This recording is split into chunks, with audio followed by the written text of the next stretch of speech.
Okay. So, dive into darkness. When you lead your crew across the border between reality and the castle, check against blood. Halcyon, could you go ahead and give me that blood? Okay. Give me your blood. All right. Don't say it like that. Ooh, Jesus. Okay, sorry, that was. Okay. Well, I got a 1 and a 3. Oh no. Okay, so that's still a hit. Okay. Good. That is a hit. So on a hit, you appear in the shard in a safe place. Each rebel takes on their castle form with their signature weapon and gear. Just to ask, does anyone have any gear that they would like to change? No, I think I'm happy with mine. Yeah. Totally. Yeah, same with I'm mine. good with mine. Yeah, I'm vibing. Okay. I'm vibing. So this is essentially where most likely you last left. It's interesting because in our world lore, everyone can basically see the door to the hearse, the snurse, the snake hearse. It is everyone's kind of opportunity of like respite, just like sort of a self analysis area. But where everyone stands before now is that the heat of the void, and the heat is not necessarily like an actual like hot temperature so much as it is the like prickle of anxiety of like that social claustrophobia that the void is made out of and lives in this like walkable liquid heavy air that the void is. And all of you again in your beautiful castle forms. This was the usual exploration group before Chloe joining in properly, quote unquote, as it really gets. But right now, all around you is basically the like alternate severed world version of all the cars and the buildings and even the people around you. You are in the safe confines, however, of your hideout. This sort of marks the beginning of your exploration, needing to find the next castle shard. So there are a couple things that can happen. You see before you what looks to be not like what it was when Chloe had all of you on the hunting stage, the hunting pressure rank, and there were littered in the like quote unquote streets of the void these creatures of like glass and these ships that were out to like get you and constantly fight you. Instead, these are what seem to be halcyon computer monitors, what seem to be the wicked clacking of broken and like dangerously sharpened keyboards and red eyes and red emoticon faces just sort of ambiently question mark just sort of rolling up and down the street. There aren't like hordes or waves or anything like that, but all of you have an opportunity now as you see at least 2 of these computerized monsters. So the exploration moves, confrontation moves even, you are going to be able to strike, again, line it up, stand with, bolster, or even if anyone would like to see clear, that is an attempt to read dangerous situations, flow like water, power through, etc. Then I'll go ahead and I'll see clear. Okay. When you try to read a dangerous situation, roll your coins. Okay. Oh, sorry, gang. I rolled a 2 and a 1, and then I have a +1 for coins. Oh. So that's like That's a 4. 4? Yeah. That's 4. Shoot. Okay. We're doing So you great, have an y'all. opportunity. Yep, it's already it's amazing. Yeah. So you still do have an opportunity to ask one of the questions, but you're going to have to prepare for the worst. So, which exit takes me to my goal? What here is valuable? What can the enemies here do? what should I be on the lookout for? So it's just two computer Yes. just rolling around basically. Um, what should I be on the lookout for? There does seem to be not necessarily lair actions, but what looks to be like almost like traps of like exposed wires or electricity. Not necessarily on the monsters themselves, but just sort of off corners. There are some trap things that you will have to consider that basically I will prompt you that you might have to dodge or take certain consequences or conditions for, just to take into, just to keep that in mind. There is not only just the monsters, but there does seem to be like strays here, basically. Okay, cool. Okay. And speaking of, I am gonna roll now. I'm sorry, gang. It's fine. It's It's fine. It's okay. fine. We forgive Thankfully, you. it'll just be against Ren. Yeehaw! Oh no. That was fucking dog shit. Okay. What is it? Writes Hope for shines us. eternal. Yeah. I try to think exactly where I have y'all situated. I kind of have y'all like on the grounds of the hideout, like still like on the border of like potentially being able to like enter in and out of the safe room fast enough before the shadow comes in, basically, is the vibe. I think before anyone can even think, Ren, realizing that there might be more that we have to consider here, there are these exposed wires, and one of them seems to attempt to lurch out and attempt to grab you to electrocute you. But it hilariously misses, and I literally, there isn't even like a miss condition here as well.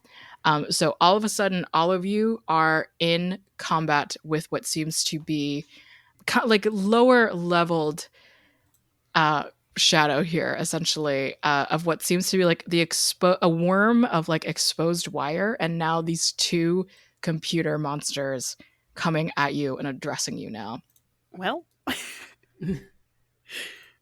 Yeah, I think Varun, immediately seeing that it was Ren just now that was in danger, right? In that moment, I think Varun kind of like says pretty loudly, "Why does this always happen when we come in? We always get besieged." And he is going to begin to activate his castle abilities, and what that looks like is what I would like to do is use the move Stand With Me. I would like to bolster Ren here. And the way that Varun is doing that is that he begins moving towards Ren, but each step is a step of a Bharatanatyam dance. These are strong, like measured stomps and stamping of his feet that lead him close towards Ren, and begins to kind of like twirl in place on one foot to kind of bolster them and to make himself the kind of focal point so that Ren has a chance to breathe through this. Is that a specific role that you would like to make? Yeah, that's like a Stand bolster? With Me. Stand with me? Okay. Yeah. Roll those cups. Okay, so let's roll. Okay, that's not terrible. That's a 7. okay. Beautiful. Save them from a particular ongoing danger, whether that's an opening your foes have on them or some other lingering issue. Okay. So what that can look like is basically an advantage, Ren, for your next turn. So what advantage, as a reminder for PBTA, is rolling 3 and taking the higher of the 2. All right. Works for me. Okay. Arjun and Halcyon.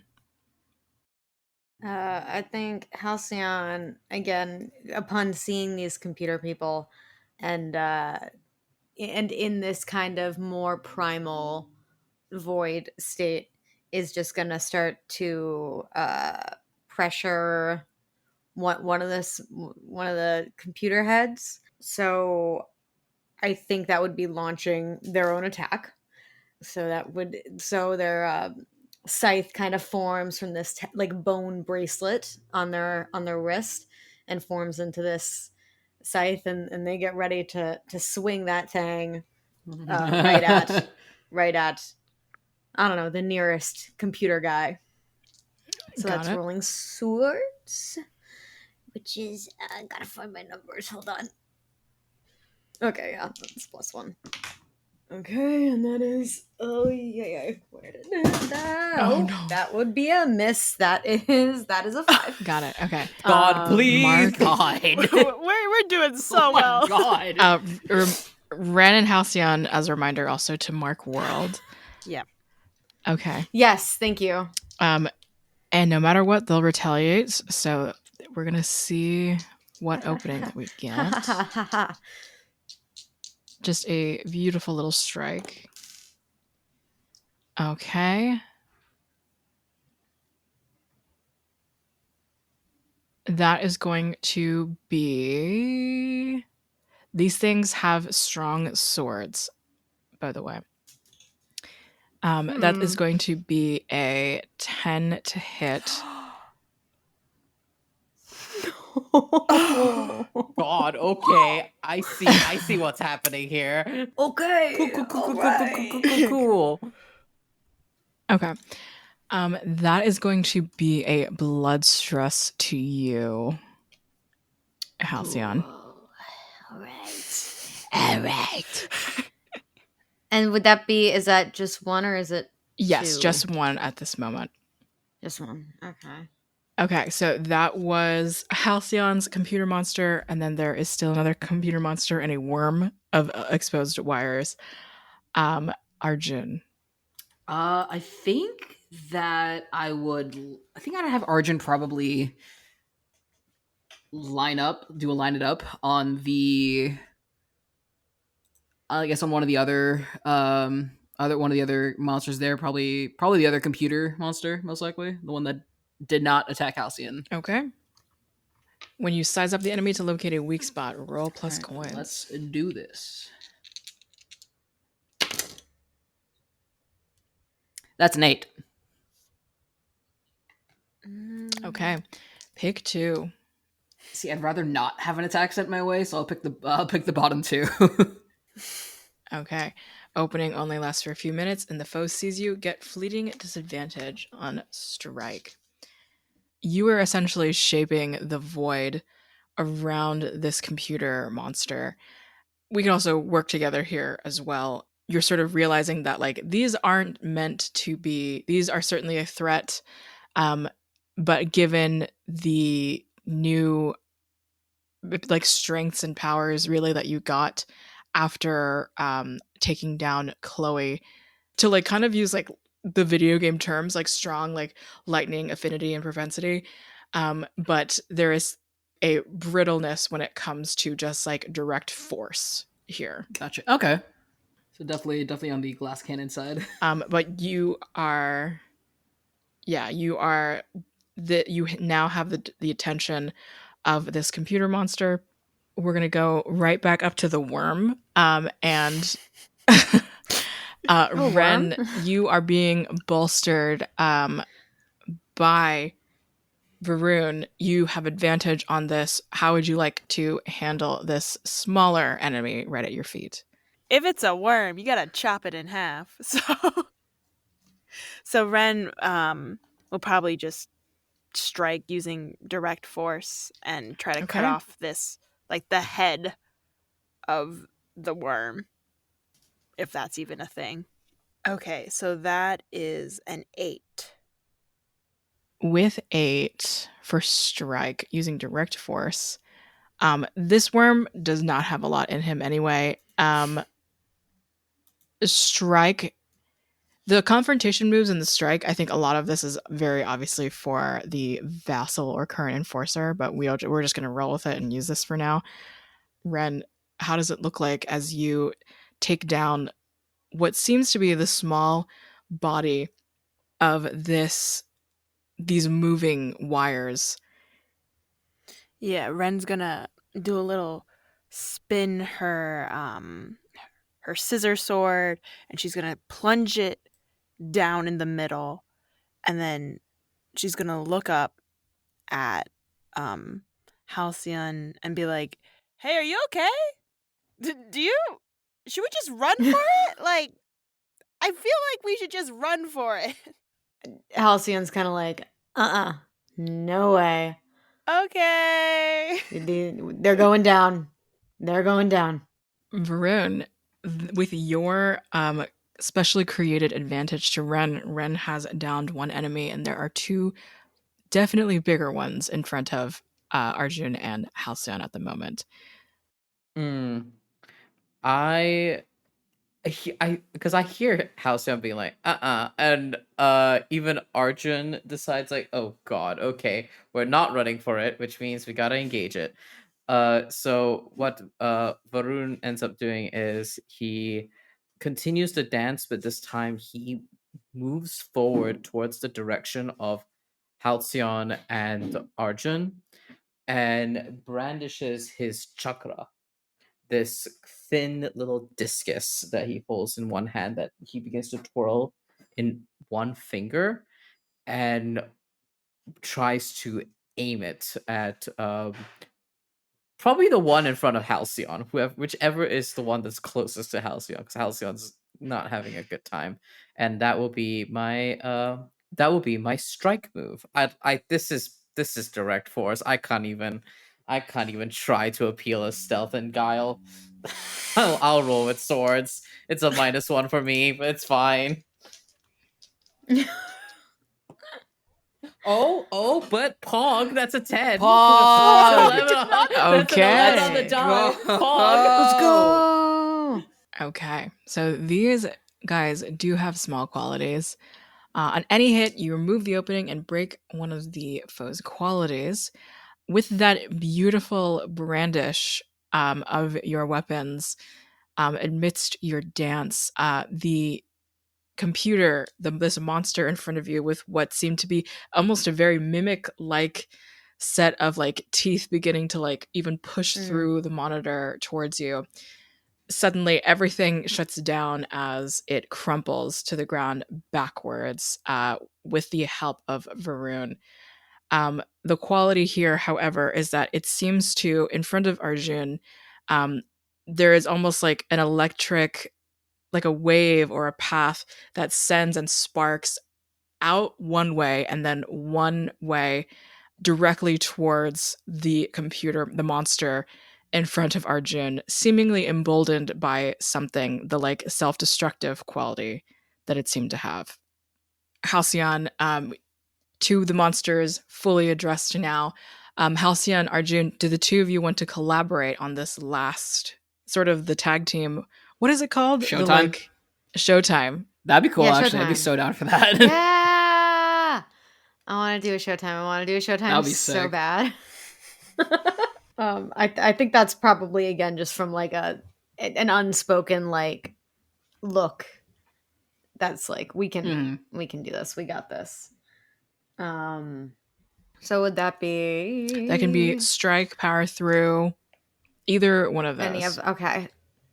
I think I would like to push through pain, or that's the power through, right? Both of you roll swords. Let's see what happens. This should be interesting. Roll swords. Okay. Okay. Oh god, please. Okay. Yeah. And this is like a flourish of like we're gonna do teamwork now. Okay, that I got a is 10. a 7. Okay. There you go. Beautiful. Okay. On a hit, the two of you can pick one, and then we will artfully turn it into a Showtime scene together. Knockback and scatter maybe yeah, is I our think so. best bet. And it's kind of like Yeah. get out of here. Okay, Halcyon, the iridescent angel of justice. Arjun, this beautiful, this icon. What does it look like when the two of you knock back this last monster? I think we both got to embrace our flashier side absolutely. on this one. And I mean, I don't know if we want something acrobatic, but I do feel like Halcyon could very much like propel Arjun forward into like, especially since you got the more effective role, let's say, into like a leaping attack or something, where it's like it's very stylish, it's flashy, like colors are everywhere, and we're spinning, but it's like a push up and go get him and make him I think so. scatter. I think that's definitely a good idea for sure. I like that idea a lot. Just, like, I think as Halcyon kind of launches him forward, you can see Arjun just sort of basically just brandish his Arumi sword. So basically, like, it's like a whip sword essentially. So like, as she basically launches him, as Halcyon launches Arjun forward, he just basically starts brandishing it and almost like stylishly / gracefully twirling it around him and just knocking back pretty much any enemy left within like a radius of him, essentially. Yeah. Ending on like this dramatic like acting like finishing pose. Like there's a spotlight. Oh yeah, absolutely. Yeah, you can already tell there's gonna be like some sort of imaginary spotlight on him that just and he just ends it with like the traditional curtain call bow. Beautiful. With the current group of minions now out of the way, all of you realize now the new danger, the new level of threat currently surfacing, bleeding out into the world. Halcyon. Uh-oh. You remember from that last field job with Chloe that there was a slight tear in the world. Mm-hmm.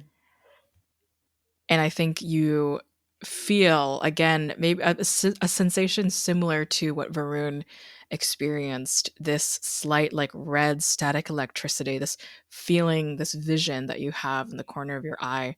Your head snaps into a direction, and sure enough, the like alternate like void view of the world clears out a path towards the mortuary. Mm. And I think with that like sudden connection being provided while in the void, a castle begins to sprout right before all of your very eyes. So, Chloe, we are following you after the first bout with Natasha, Ren as well. Presumably, it's been a rough going of the week. Let's go into the they're not downtime moves, but they are called the everyday actions. Which of these things are you thinking Chloe would partake in?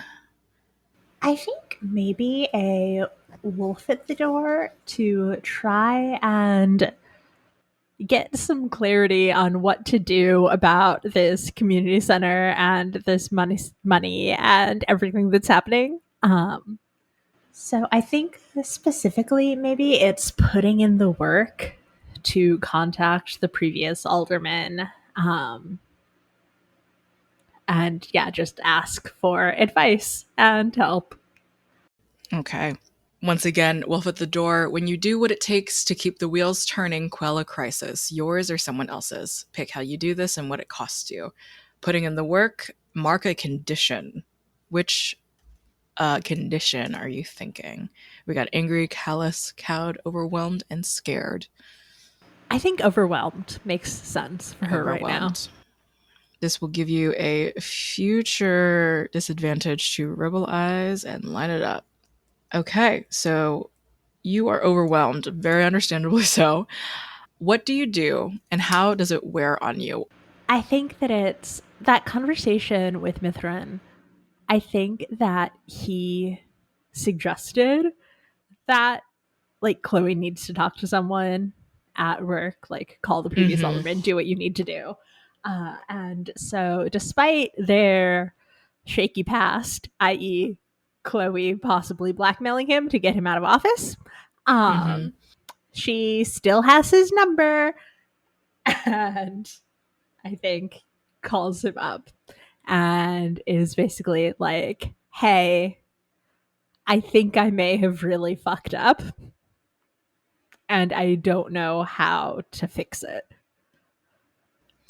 You are essentially just given the advice of, well, first of all, a very like begrudging greeting, but you are given the advice of like, go back into all the problems that haven't been solved or find a new problem and make like a huge big PR thing of it and let that new success take over your past shortcoming is how he explains that he did it a lot, just like creating a new problem and then just or finding genuinely an old problem that had not been addressed and there was extra money to throw around it.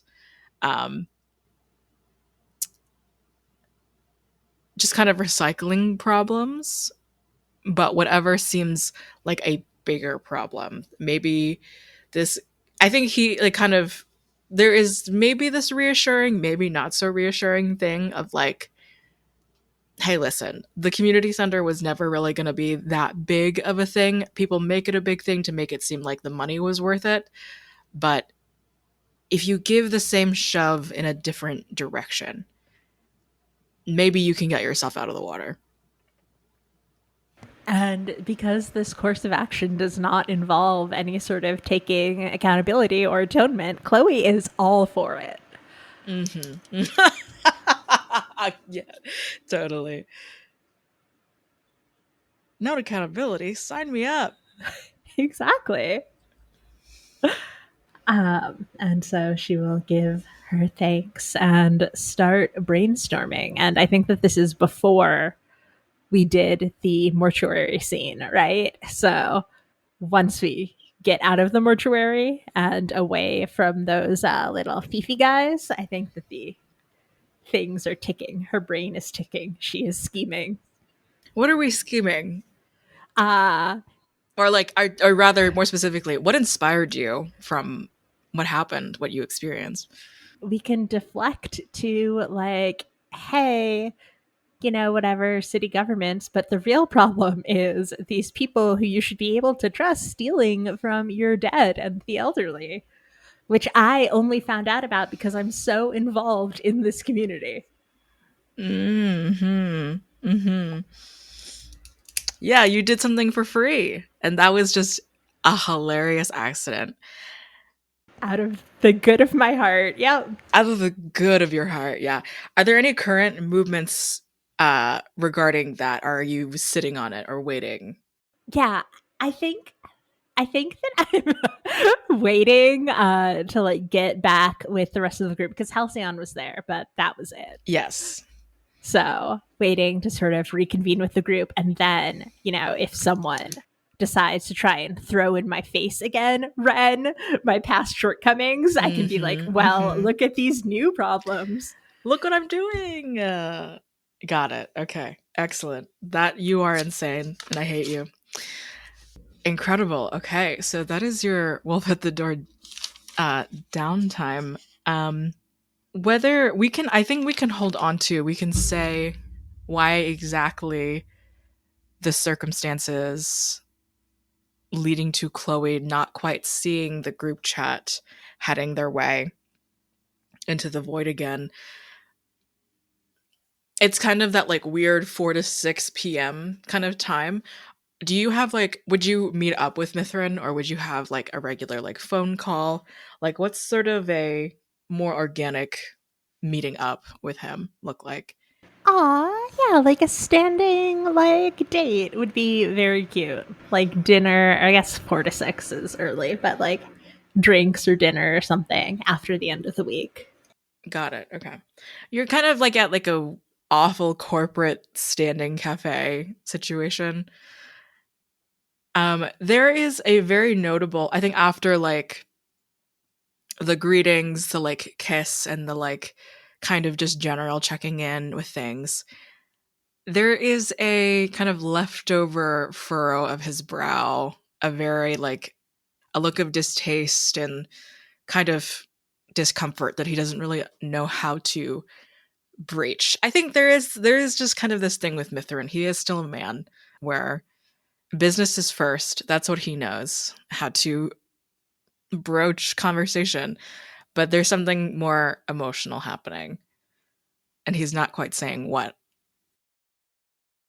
Yeah, I think that Chloe sort of allows herself also to not try and breach that quite yet, is just sort of trying to enjoy the horrible corporate atmosphere of this cafe and this time with her boyfriend. But eventually it gets to be sort of too much. And so she'll, ask, is everything all right? I've never been one to really, I apologize. I know that I'm not really the most forthcoming when it comes to maybe my own problems, but I have been trying to find out how to say this. Is my brother giving you a hard time about your job, about anything? Chloe, sort of a deep sigh.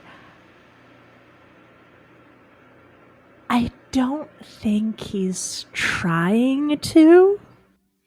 But he is doing something.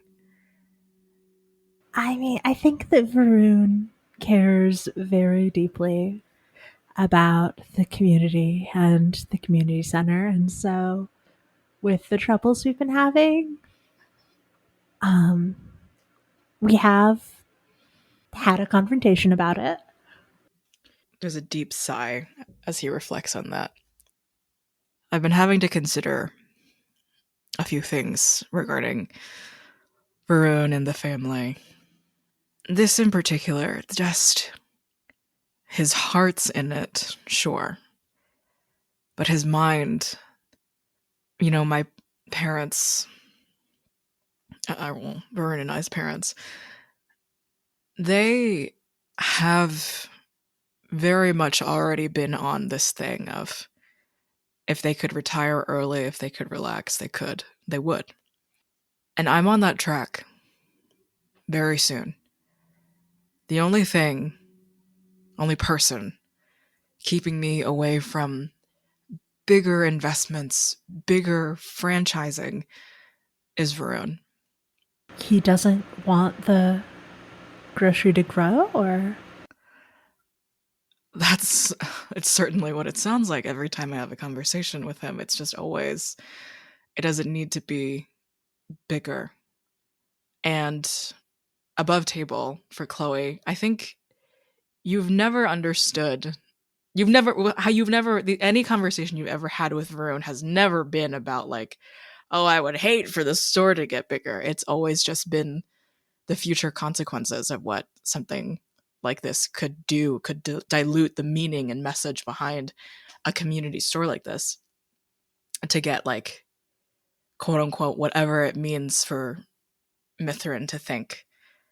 Mithran continues, I want a future between the two of us, Chloe. And I want you to do the best that you can. It's ridiculous to even think about it, but if Varun is making your life harder, that's an entirely other thing. Don't mind me, I'm just digging my little hole that I will be lying down in for the next hour or so. Baby boy now. Chloe, what's on your mind? Yeah, I think Chloe sort of grabs his hand and says, no, I want a future for us too, and I want all of your hopes to come true as well. Do you want me to try talking with him? Maybe coming from someone outside of the family? Chloe, I'm asking you if you want me to get my brother out of the city. Oh. She struggles to not visibly react to that because Chloe is an only child, but this is not her understanding of how siblings are supposed to be. It'll be the same thing as me telling my parents I can give you that early retirement. Varun, I can give him a new opportunity somewhere else. Something that he can't pass up. Something where he doesn't have to potentially ruin new thoughts, new ideas, new ventures.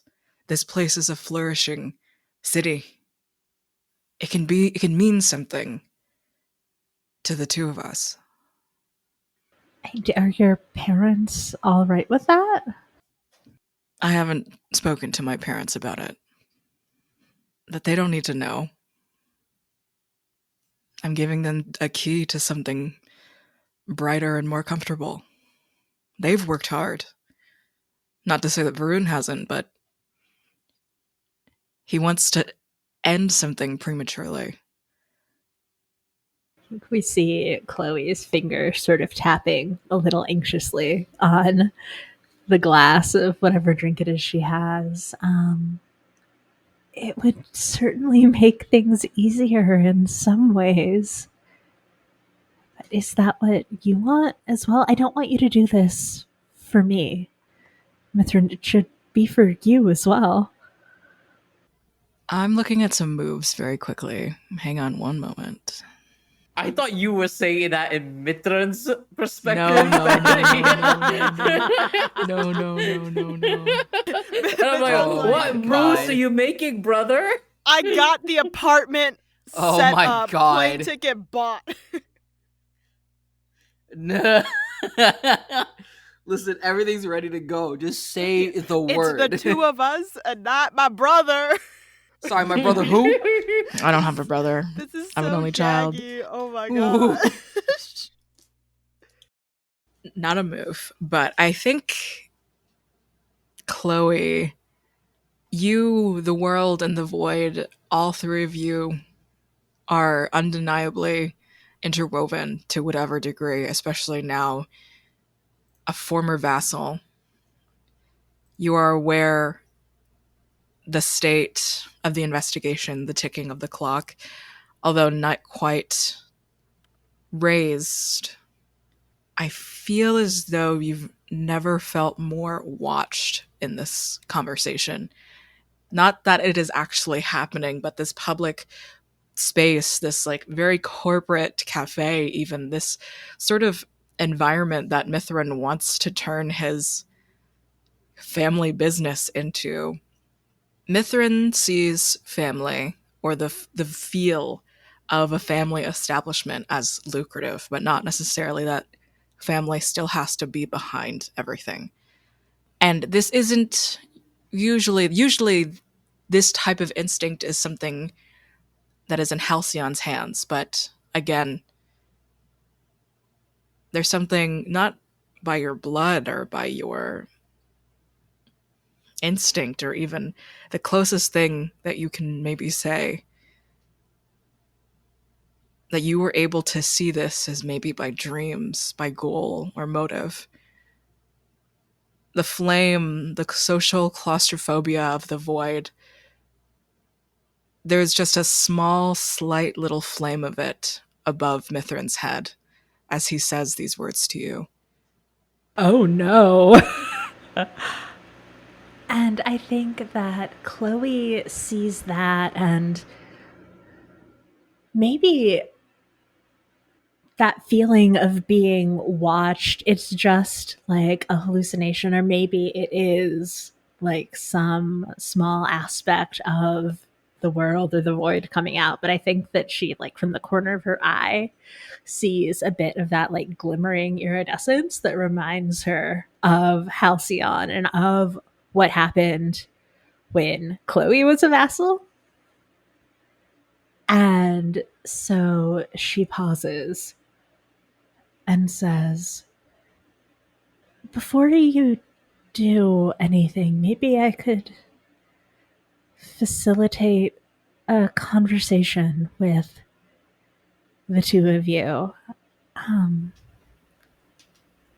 I think that he's very tied to this city. And I don't know, it feels like it could be cruel to make him leave without trying to work it out first.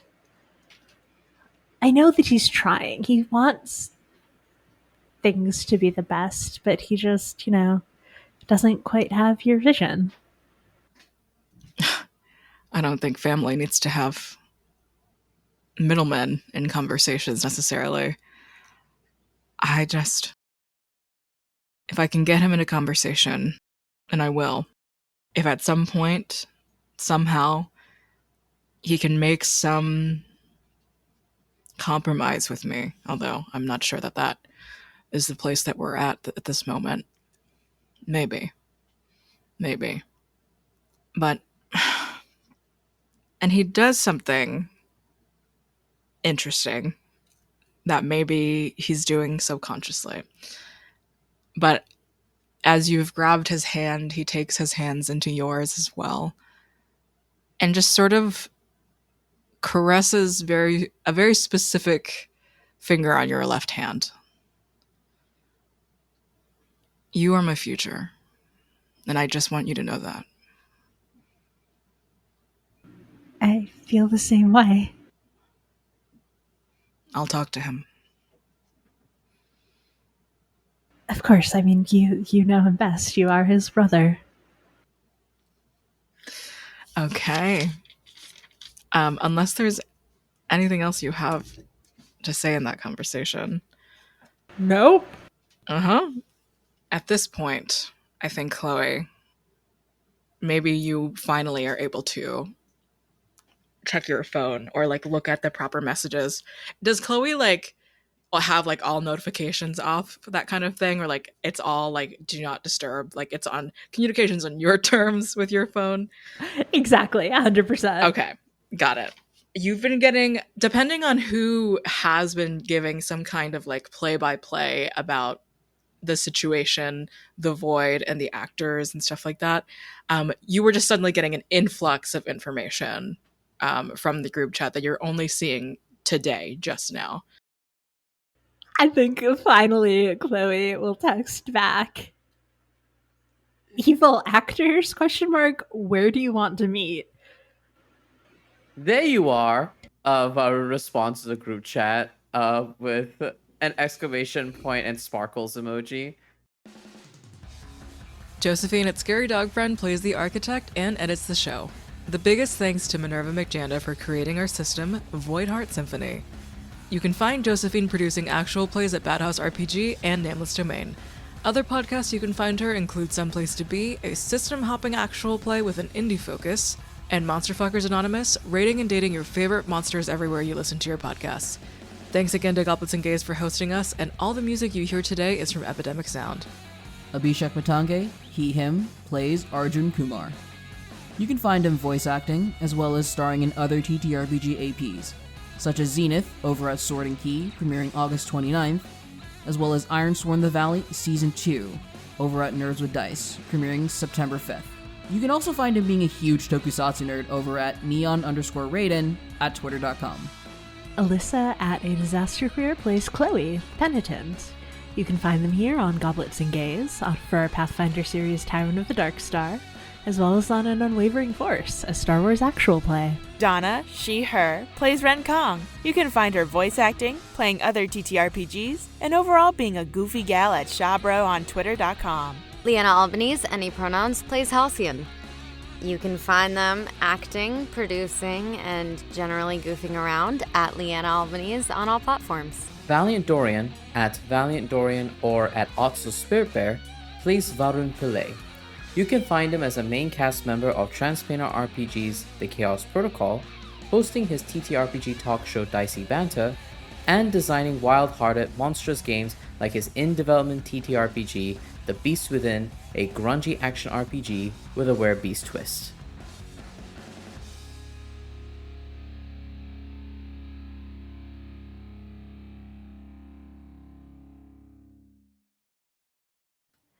Ooh, sorry. Give me 1 second. I don't want to like make sure I'm like killing you. So hang on. I appreciate Exactly. I appreciate looking out for us. Thank you for our well-being. Okay. Hello, hello, hello, hello, and welcome to Interrogation, where guidance will always find you when you need it. I am your guide, and today I'm joined by. I'm Eli. I'm Grant Nordine. It's Basil. Tell us a little bit about who we're going to be talking to today. We're going to be talking to Ig. Alouette Belair. We're going to meet Erla. This would be a good time to actually get into the reading, and they're going to turn over the Ace of Wands, the reverse 7 of Coins, the Wheel of Fortune. Goblins and Gaze presents Interrogation, where we learn about a character's story and read some cards for them to see what their past, present, or future may entail. You can find us everywhere online at Interrogate or wherever you listen to your podcast. Guidance will always find you, whether you like it or not.